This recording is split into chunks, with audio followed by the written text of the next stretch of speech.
سحر و خوردن نان است، پایان شب و مژده ماه رمضان است. در صفه ما چای و پنیر است و دعایی، این لحظه برای همه آرامش جان است. مادر زده زانو به دعا گوشه خانه، بابا به لبش ذکر و لبش خنده کنان است.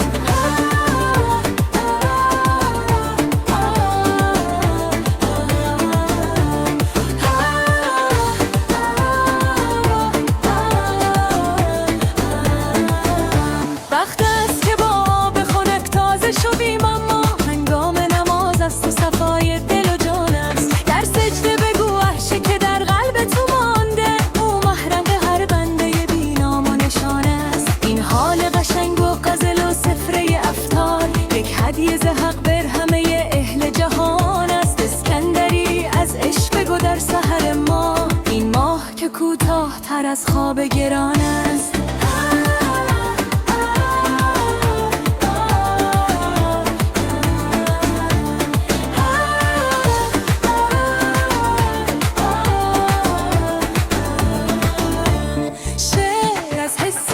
اسکندری بحر هزج مثل من آخر مکفوفه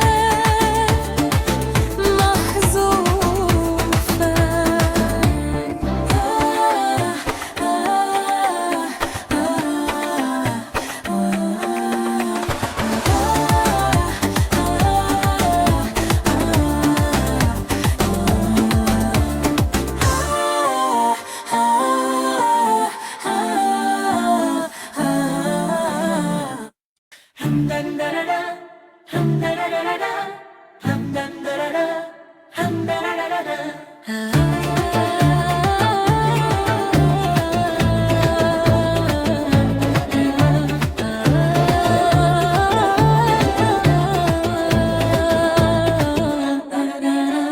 خزید که وقت سحر و خوردن نان است، پایان شب و مژده ماه رمضان است. در سفره ما چای و پنیر است و دعایی، این لحظه برای همه آرامش جان است. مادر زده زانو به دعا گوشه خانه، بابا به لبش ذکر و لبش خنده کنان است.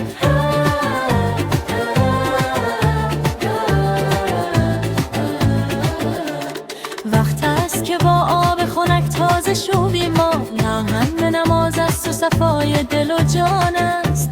در سجده بگو هرچه که در قلب تو مانده، او محرم هر بنده بی نام و نشان است. این حال قشنگ و غزل و سفره افطار، یک هدیه ز حق بر همه اهل جهان است.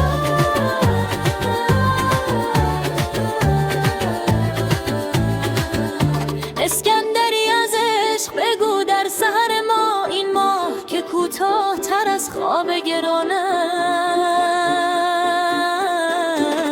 شعر از حسید اسکندری بحر هزج به سمن اخرب مکفوف محذوف.